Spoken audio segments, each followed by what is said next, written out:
नमस्कार दोस्तों स्वागत है आपके अपने YouTube चैनल एग्जामवीर में। दोस्तों आज का जो आर्टिकल रहने वाला बहुत ही ज़्यादा महत्वपूर्ण है। और कश्मीर देखिए, जिस प्रकार कश्मीर से दोस्तों कश्मीर पंडितों ने पलायन किया था, आर्टिकल 370 का नाम तो आपने सुना ही होगा, उसी प्रकार आज मणिपुर क्यों से लग रहा है, इसके बारे में दोस्तों हम चर्चा करेंगे। इसके लिए सिर्फ हम कोर्ट के एक निर्णय को जिम्मेदार अकेला नहीं ठहरा सकते, उसके अलावा अन्य और भी कारण हैं जो दोस्तों जिम्मेदार हैं आज मणिपुर में हिंसा के लिए।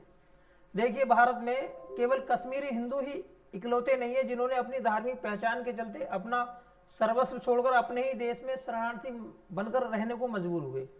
इसके अलावा और भी दोस्तों और लोग भी हैं।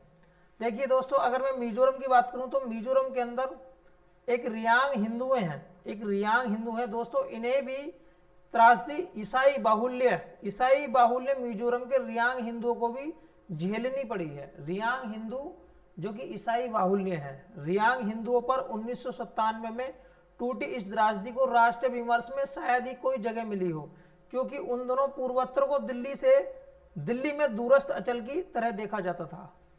अब मैं अगर दिल्ली की और दोस्तों पूर्वोत्तर की बात करता हूं तो पूर्वोत्तर दिल्ली से काफी दूर है और हम लोग सोचते थे कि भाई पूर्वोत्तर के अंदर कोई ना कोई एक्टिविटी चलती रहती है और हमेशा ये जो हिस्सा है एक तरीके से हिंसा का हिस्सा है, इसमें कोई ना कोई एक्टिविटी हमेशा चलती रहती है, तो इसकी तरफ दोस्तों ज्यादा ध्यान नहीं देते थे।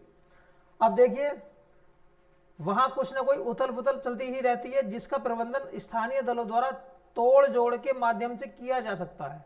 अब स्थानीय जो दल है उन्हीं के द्वारा इसका एक तरीके से सॉल्यूशन किया जा सकता था, ऐसा लोग सोचते थे। पूर्वोत्तर को अनदेखा करने का यह सिलसिला मोदी सरकार के दौर में टूटा, लेकिन मोदी सरकार ने पूर्वोत्तर को दोस्तों अनदेखा नहीं किया। इससे पहले की सरकारों में दोस्तों पूर्वोत्तर को अनदेखा शायद बिल्कुल 100% किया जाता था, लेकिन मोदी सरकार ने दोस्तों पूर्वोत्तर के क्षेत्र में यह गलती बिल्कुल भी नहीं की है। देखिए, मोदी सरकार ने 2017 में एक राजनीतिक समझौते के अंतर्गत मिजोरम में हिंदुओं के पुनर्वास का प्रावधान किया। जो कुछ मिजोरम में रियांग हिंदुओं के साथ हुआ, वैसा कुछ इस समय मणिपुर में मैती समुदाय के साथ हो रहा है।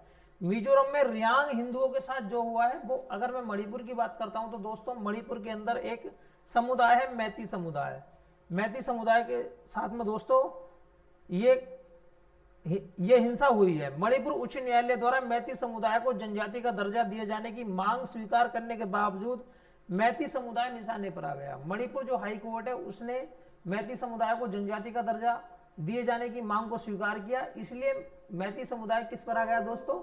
हाशिए पर आ गया, निशाने पर दोस्तों मैती समुदाय आ जाता है और बड़े पैमाने पर हिंसा मणिपुर के अंदर भड़क गई। सेना की तैनाती के बाद भी करीब 35,000 से अधिक लोग विस्थापित हो गए। कहने को तो मैती हिंदू मणिपुर में बहुसंख्यक है, मगर वे सिर्फ इंपाल घाटी में रहने को मजबूर हैं। इंपाल घाटी में रहने के लिए ये लोग मजबूर हैं, लेकिन है क्या दोस्तों? बहुसंख्यक है। ऐसा इसलिए क्योंकि उन पर उनके ही प्रदेश के पर्वतीय क्षेत्र में संपत्ति खरीदने और खेती करने आदि पर कानूनी रोक है।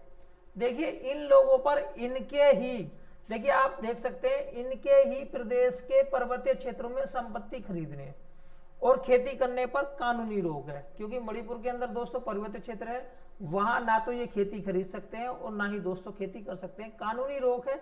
इसलिए ये एक तरीके से एक लिमिट बाउंड्री में रहने के लिए दोस्तों मजबूर हैं। संख्या इनकी काफी अधिक है, लेकिन जिस एरिया में ये रहते हैं वो क्षेत्र बहुत छोटा है दोस्तों, ठीक है। बाकी देखिए, इन पहाड़ियों में ईसाई बन चुके कुकी और नागा रहते हैं। बाकी इन पहाड़ियों के अंदर कुकी लोग रहते हैं और नागा लोग रहते हैं, यानी मैती अपने ही राज्य में वैसी स्थिति से जूझ रहे हैं जैसी स्थिति जम्मू कश्मीर में एक समय आर्टिकल 370 के कारण बनी रही। मणिपुर में 53% जनसंख्या वाला मैती हिंदू समुदाय अपने प्रदेश के मात्र 8% भूभाग में रहने के लिए मजबूर है। मैंने आपको बताया था कि इनकी संख्या बहुत ज्यादा है, लेकिन ये बहुत कम क्षेत्रफल में रहने के लिए दोस्तों मजबूर हैं, जबकि कुकी या नागा समुदाय इंफाल घाटी में बसने पर कोई कानूनी बंदिश नहीं है। और मैं अगर कुकी या नागा समुदाय की बात करता हूं तो ये लोग इंफाल घाटी में रहने के लिए इन्हें कोई भी दोस्तों बंदिश नहीं है, लेकिन इन लोगों को दोस्तों इम्फाल घाटी में रहने के लिए और पर्वतीय क्षेत्र में कृषि करने के लिए और जमीन खरीदने तक के लिए दोस्तों प्रतिबंध है। एक तरीके से जो घटना कश्मीरी पंडितों के साथ में घटी थी दोस्तों, वही घटना इन लोगों के साथ में दोस्तों आज की कंडीशन में घट रही थी। देखिए स्पष्ट है कि स्वतंत्र भारत में ब्रिटिश व्यवस्था उसी अनकहे सिद्धांत पर आधारित रही कि हिंदू चाहे बहुसंख्यक हो या अल्पसंख्यक, शांति बनाए रखने के लिए सारे बलिदान उन्हें ही करने पड़ते हैं दोस्तों। ऐसा दोस्तों हिंदुओं को ही सारे बलिदान करने पड़ते हैं दोस्तों, चाहे हम मतलब हिंदू लोग बहुसंख्यक हों या दोस्तों अल्पसंख्यक हों। बाकी इसी के परिणाम स्वरूप कुका और नागा समुदाय को ही जनजाति का दर्जा दे दिया गया, लेकिन मैती हिंदू समुदाय को जनजाति होने पर भी जनजाति का दर्जा नहीं मिला दोस्तों। ऐसा पहले से ही दोस्तों था, और ये एक तरीके से आर्टिकल में पूछा गया कि ये जब संविधान बनाया गया था तभी दोस्तों इन लोगों को जनजाति का दर्जा नहीं दिया गया था। जिस इम्फाल घाटी तक मैती समुदाय सीमित है वहां लगभग 700 वर्ग मील में फैली है। इम्फाल घाटी की अगर मैं बात करता हूं दोस्तों 700 वर्ग मील में फैली है, जबकि मणिपुर राज्य का भाग रही काबो घाटी। अब एक घाटी है काबो घाटी जो कि मणिपुर राज्य का भाग है, जो कि 7000 वर्ग मील में हुआ करती थी। ब्रिटिशकालीन नक्शों में से इसकी पुष्टि होती है। इसके सामरिक हितों की पूर्ति के लिए British east India company VIC ने यह पूरा क्षेत्र 1834 में बर्मा को दोस्तों पट्टे पर दिया था। बर्मा को पट्टे पर दिया, जिससे जुड़ी संधि में लिखा हुआ है कि इस हस्तांतरण के बदले कंपनी प्रतिवर्ष मणिपुर राज्य को एक धनराशि देगी, जो तभी बंद की जा सकेगी यदि काबो घाटी फिर मणिपुर के पास वापिस आ जाती है। दोस्तों BIC ने एक उस तरीके से अनुबंध किया था कि BIC एक मणिपुर को एक तरीके से बहुत बड़ी राशि देगी, और अगर ये घाटी पुनः मणिपुर के पास में आ जाती है तब देने की कोई जरूरत नहीं है, लेकिन जब तक नहीं आएगी दोस्तों तब तक ये एक बड़ी राशि हमेशा देती रहेगी। अर्थात इस घाटी का मूल स्वामी मणिपुर है। जो इस घाटी का जो स्वामी है दोस्तों वो मणिपुर है, ठीक है। और इस घाटी को बर्मा से भी वापिस बर्मा से वापिस भी ले सकता है। इस तथ्य को ब्रिटिश राज भी स्वीकार करता रहा है। मणिपुर के भारत गणतंत्र में विलय होने पर स्वाभाविक रूप से यह अधिकार भारत के पास आ गया। अब मणिपुर आ जाता है दोस्तों भारत में विलय हो जाता है, और ये जो अधिकार है दोस्तों भारत के पास आ जाता है। लेकिन 1954 में नेहरू सरकार ने बर्मा से मैत्री की खातिर, लेकिन नेहरू सरकार ने बर्मा से दोस्ती की खातिर होता क्या है दोस्तों, इस घाटी पर भारतीय दावा छोड़ दिया। इस घाटी को एक तरीके से अपनी दोस्ती पर कुर्बान कर दिया, और ये घाटी दोस्तों छोड़ दी भारत ने नेहरू सरकार के अंदर। ये घाटी हमारी सरकार ने दोस्तों उस समय दोस्ती की भेंट ये घाटी छड़ा दी, ठीक है। लेकिन इस कारण इस घाटियों में रहते आए मैत्री हिंदू सीमित क्षेत्र में रहने को विवश कर दिए गए, और पहाड़ी और वन क्षेत्र को एक ही मतांतरी समुदाय के हवाले कर देने और उन्हें तमाम संवैधानिक विशेषाधिकार देने का परिणाम यह हुआ कि इन क्षेत्रों में सरकारी हस्तक्षेप और निगरानी शिथिल पड़ गई। इसके चलते मणिपुर के ये ईसाई बहुल्य क्षेत्र पूर्वोत्तर के विभिन्न हथियारबंद, अब ये मणिपुर के जो ईसाई बाहुल्य क्षेत्र थे, मणिपुर के अंदर दोस्तों ईसाई बाहुल्य क्षेत्र है, मणिपुर के ईसाई बाहुल्य क्षेत्र पूर्वोत्तर के विभिन्न हथियारबंद आतंकी संगठनों, अफीम की खेती करने वाले और म्यांमार से आने वाले अवैध प्रवासियों से भरते चले गए। दोस्तों पूर्वोत्तर से ये लोग जो आतंकी संगठन थे, अफीम की खेती करने वाले थे दोस्तों, ये इस एरिया में दोस्तों एक तरीके से प्रवासी के रूप में आते रहे हैं। देखिए मौजूदा हिंसा की चिंगारी के मूल में केवल अदालती फैसला ही नहीं है, बल्कि राज्य में वीरेंद्र सिंह सरकार की सख्ती भी है। वीरेंद्र सिंह सरकार ने इन पर्वतीय क्षेत्रों में अवैध प्रवासियों द्वारा वन भूमि पर किए गए अवैध कब्जों पर कार्रवाई और अफीम की खेती पर शिकंजा कसा है। पूर्वोत्तर के आतंकी संगठनों को इनसे ही खाद्य पानी मिलता रहा और उनके द्वारा ही अंतर्राष्ट्रीय तस्कर नेटवर्क संचालित होता आया है। देखिए इस लाइन को सुनिए, देखिए इसमें बोला गया है कि भाई इस क्षेत्र में देखिए अवैध कब्जों पर कार्रवाई और अफीम की खेती पर शिकंजा कसा है। पूर्वोत्तर के आतंकी संगठनों को इनसे ही खाद्य पानी मिलता रहा। जो पूर्वोत्तर के आतंकी संगठन है इनसे ही खाद्य पानी मिलता रहा और उनके द्वारा ही अंतर्राष्ट्रीय तस्कर नेटवर्क संचालित होता आया है।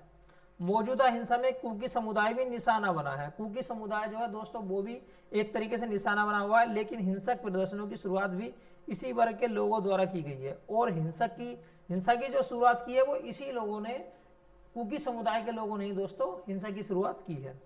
जबकि अदालती फैसले के विरोध के लिए अन्य शांतिपूर्ण विकल्प भी अपनाए जा सकते थे। मतलब अदालत के फैसले से अगर आपको दोस्तों एक तरीके से कटाक्ष था, आपको वो फैसला मंजूर नहीं था, तो दोस्तों आप शांतिपूर्ण तरीके से, जैसे हमारे गांधी जी करते थे, आप अनशन भी कर सकते थे, आप दोस्तों किसी भी प्रकार का शांतिपूर्ण धरना भी दे सकते थे। लेकिन दोस्तों इन लोगों ने हिंसा का सहारा लिया, जो कि दोस्तों गलत है।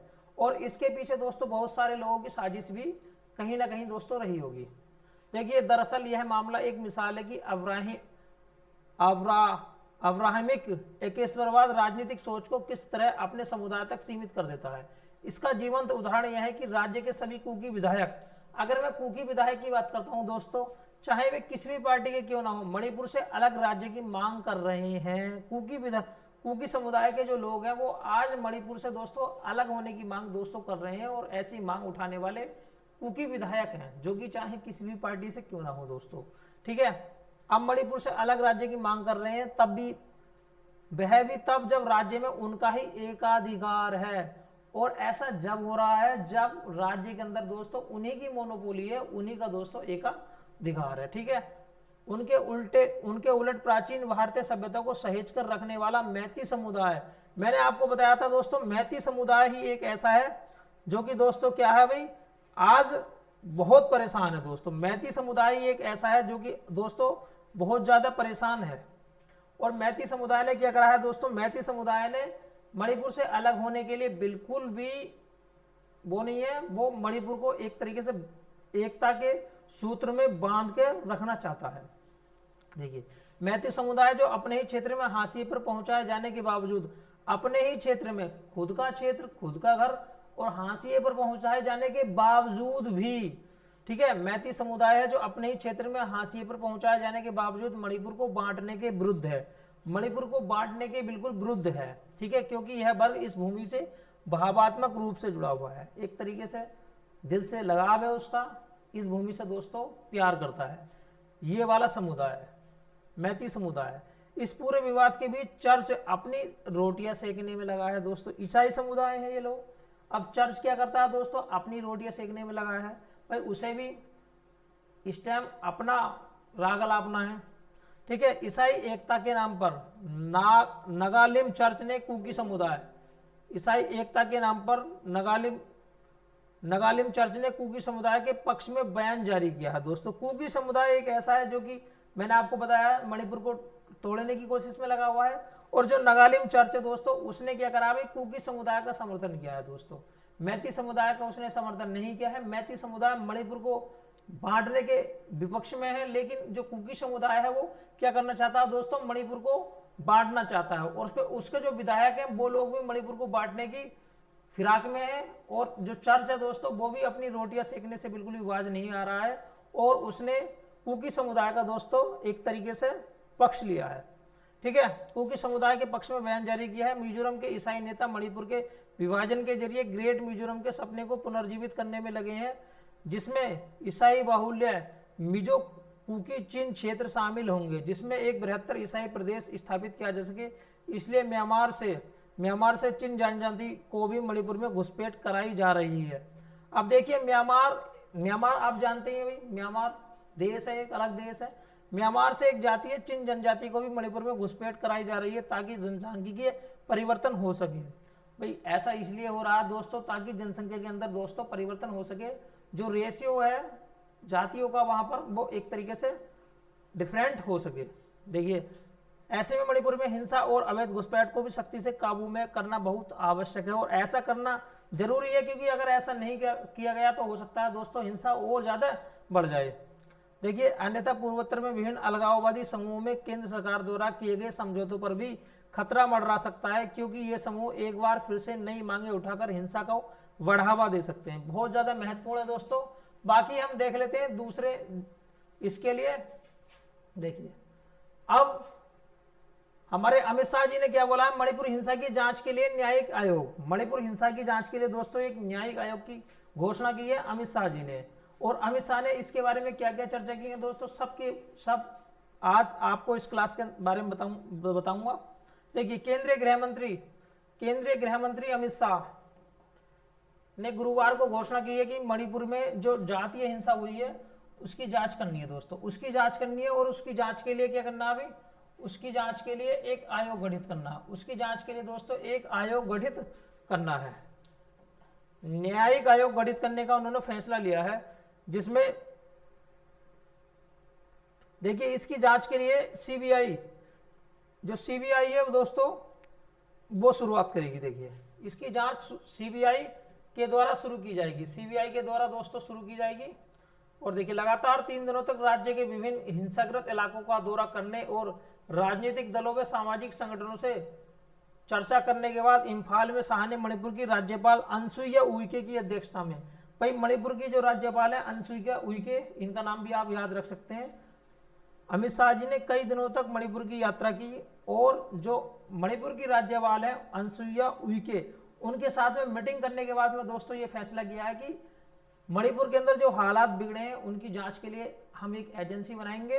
बाकी जितने भी दोषी हैं उन लोगों को, देखिए इन्होंने गृह मंत्री ने बोला है कि जो किसी भी प्रकार का उल्लंघन करता है उनके खिलाफ कठोर कार्यवाही दोस्तों की जाएगी। बाकी आप देख सकते हैं कि उन्होंने बोला है शाह ने हिंसा के लिए मणिपुर उच्च आयोग की ओर से जल्दबाजी में लिए गए फैसले को दोषी ठहराया। इन्होंने बोला है कि मणिपुर उच्च न्यायालय जो कि एक तरीके से जनजाति को, जो मैत्री समुदाय था उसे जनजाति का जो दर्जा दिया जाने की जो मांग थी उन्हें, उसे स्वीकार करने का जो काम किया था जल्दबाजी में, जो मणिपुर उच्च न्यायालय ने दोस्तों ये फैसला लिया है, हो सकता है 100% यही इसके लिए जिम्मेदार हो। लेकिन दोस्तों ये अकेला नहीं था, इसके लिए अनेक कारण ऐसे थे जो मणिपुर में आज हिंसा के लिए दोस्तों जिम्मेदार थे, जो मैंने आज आपको पूरी क्लास के अंदर दोस्तों डिस्कस किया दोस्तों। कुकी जनजाति और मणिपुर के अंदर मैत्री जनजाति, भाई कुकी और चिन जनजाति ऐसी है जो मणिपुर को बांटने के पक्ष में है, लेकिन जो मैत्री जनजाति है दोस्तों वो मणिपुर का कभी भी बंटवारा नहीं चाहती है, वो उस क्षेत्र से दोस्तों लगाव रखती है। ठीक है, अमित शाह जी ने बोल ही दिया भाई यहां पर हम एक आयोग बनाएंगे। और बाकी देखिए राजीव सिंह होंगे मणिपुर के पुलिस महानिदेशक। अब इन्होंने जो पुलिस महानिदेशक है डीजी है वो भी चेंज कर दिया है दोस्तों, अब होंगे राजीव सिंह। कौन होंगे दोस्तों, राजीव सिंह होंगे मणिपुर के पुलिस महानिदेशक। यूपीएससी की परीक्षा के लिए वैकल्पिक केंद्र, भाई मणिपुर के अंदर दोस्तों क्या हुआ, भाई बहुत सारे एक तरीके से काफी दिनों तक हिंसा चली है, इसके लिए वैकल्पिक केंद्र भी खोजे गए हैं। अब देखिए बहुत ज्यादा जो महत्वपूर्ण आर्टिकल है उसकी हम चर्चा कर लेते हैं दोस्तों। महत्वपूर्ण आर्टिकल है ये, राजद्रोह कानून को बरकरार रखने की सिफारिश की है। देखिए राजद्रोह कानून बहुत ज्यादा महत्वपूर्ण है और यहां से प्रश्न बनने की दोस्तों संभावना है। विधि आयोग, लॉ कमीशन दोस्तों, लॉ कमीशन ने क्या करा भाई, सरकार को रिपोर्ट सौंपी है और इन्होंने बोला है भी राजद्रोह कानून को बरकरार रखने की सिफारिश की है कि आप राजद्रोह कानून को रख सकते हैं। लेकिन सुप्रीम कोर्ट ने दोस्तों राजद्रोह कानून जो था, जिसे हम सेडिशन एक्ट लॉ कहते हैं, भाई सेडिशन लॉ बोलते हैं दोस्तों इसे, और सेडिशन लॉ, देखिए सेडिशन लॉ को खत्म करने की सिफारिश की थी एससी ने, सेडिशन लॉ को खत्म करने की सिफारिश की थी। लेकिन विधि आयोग ने, जो 22वां विधि आयोग है हमारा, ठीक है 22वां विधि आयोग है, उन्होंने साफ साफ बोला है अभी आप राजद्रोह कानून को बरकरार रख सकते हैं, लेकिन आप इसके अंदर संशोधन कीजिए, इसके अंदर आप सुधार कीजिए, हालांकि आप इसे खत्म ना करें।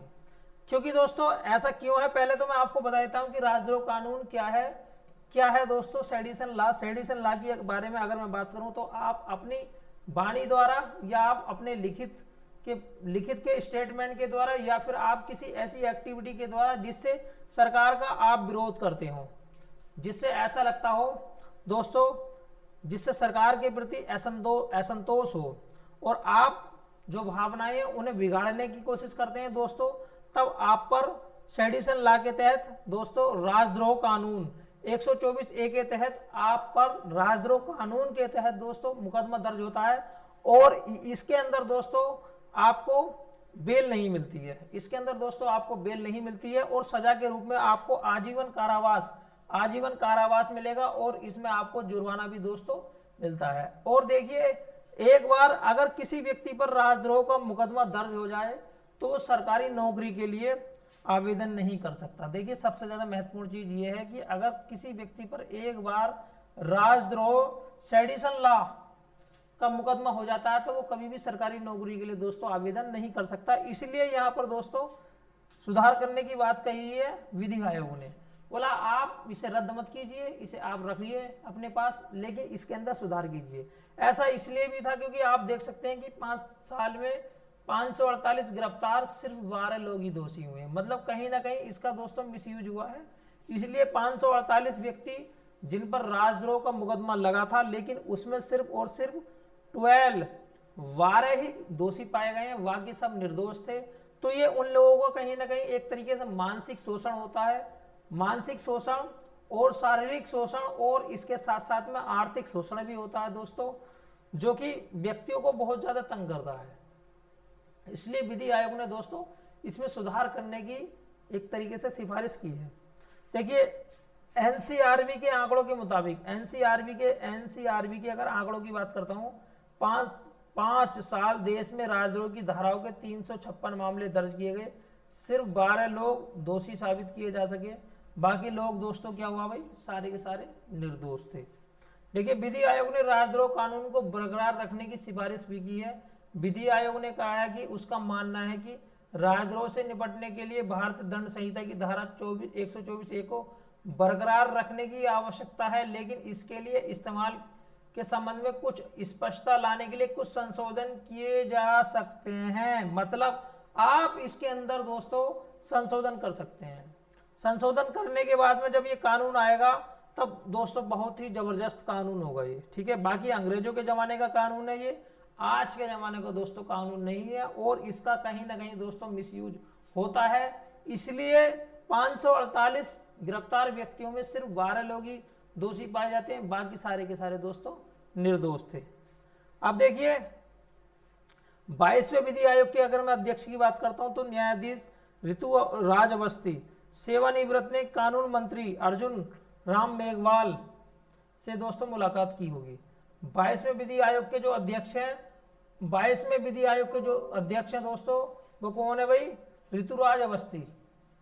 लॉ कमीशन के जो अध्यक्ष हैं वो है ऋतुराज अवस्थी। और मैं आपको एक बात और बताना चाहता हूं, देखिए लॉ कमीशन की अगर मैं बात करता हूं तो लॉ कमीशन, देखिए लॉ कमीशन एक ऐसी बॉडी है जो कि नॉन स्टैट्यूटरी बॉडी है, नॉन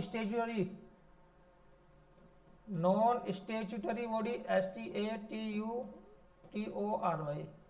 ये नॉन स्टैट्यूटरी बॉडी है। और इसके अंदर दोस्तों एक क्या होता है भाई, एक अध्यक्ष होता है, एक अध्यक्ष होता है और 4 दोस्त होते हैं। इसमें 4 होते हैं दोस्तों इसके अंदर पूर्णकालिक सदस्य, और दोस्तों 5 होते हैं देखो 4 होते हैं दोस्तों फुल टाइम मेंबर, 4 होते हैं फुल टाइम मेंबर, और 5 होते हैं दोस्तों पार्ट टाइम मेंबर। और अगर मैं आपसे बोलूं इसका अध्यक्ष कौन बनेगा दोस्तों, इसके अध्यक्ष के लिए आपको या तो सुप्रीम कोर्ट का जज होना चाहिए, रिटायर्ड जज, या फिर हाई कोर्ट का CJI। हाई कोर्ट का जो दोस्तों मुख्य न्यायाधीश होता है, हाई कोर्ट का जो मुख्य न्यायाधीश होता है वो भी रिटायर्ड, सिर्फ वही दोस्तों इसका हेड बन सकता है। और ये एक ऐसी बॉडी है जो कि नॉन स्टैट्यूटरी बॉडी है, 3 साल के लिए दोस्तों इसका गठन किया जाता है।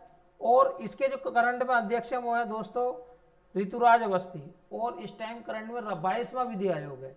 देखिए 22वां विधि आयोग ने जो राजद्रोह कानून था जिसे हम बोलते हैं सेडिशन लॉ, इसे बरकरार रखने की सिफारिश तो की है, लेकिन इसमें कुछ ना कुछ दोस्तों उसने संशोधन करने के लिए प्रस्ताव दोस्तों पेश किए हैं। बहुत ही महत्वपूर्ण आर्टिकल थे, और आज की क्लास में दोस्तों मैंने 2 आर्टिकल कंप्लीट किए।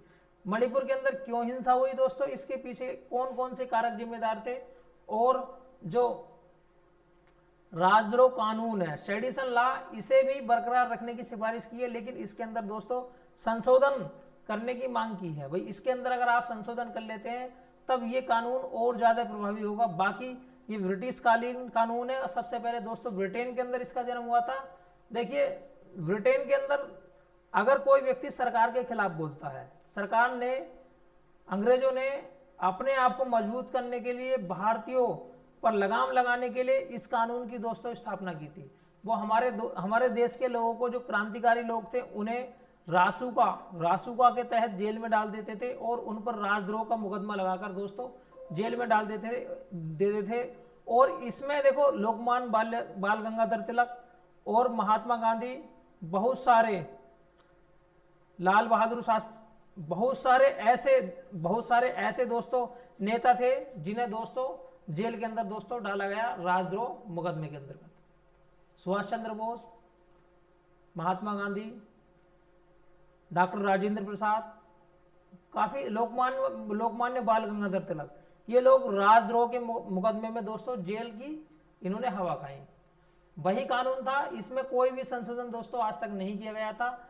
लेकिन विधि आयोग ने बोला अभी आप रख सकते हैं, चाहे तो रख सकते हैं, लेकिन इसके अंदर आप संशोधन कीजिए। इसमें अगर आप संशोधन करोगे तो ये लोगों को नुकसान नहीं देगा और इससे जो शोषण है वो भी कहीं ना कहीं बहुत कम होगा। तो आज की क्लास अगर दोस्तों अच्छी लगी है तो लाइक कीजिए, इन्हें वीडियो को लाइक कीजिए और चैनल को सब्सक्राइब कीजिए अगर पहली बार दोस्तों चैनल पर आप आते हैं। बाकी आपको डेली बेस दोस्तों एक न एक आर्टिकल आपको डेली बेस दोस्तों मैं देता रहूँगा। आज के लिए इतना ही काफ़ी है। जय हिंद, जय भारत।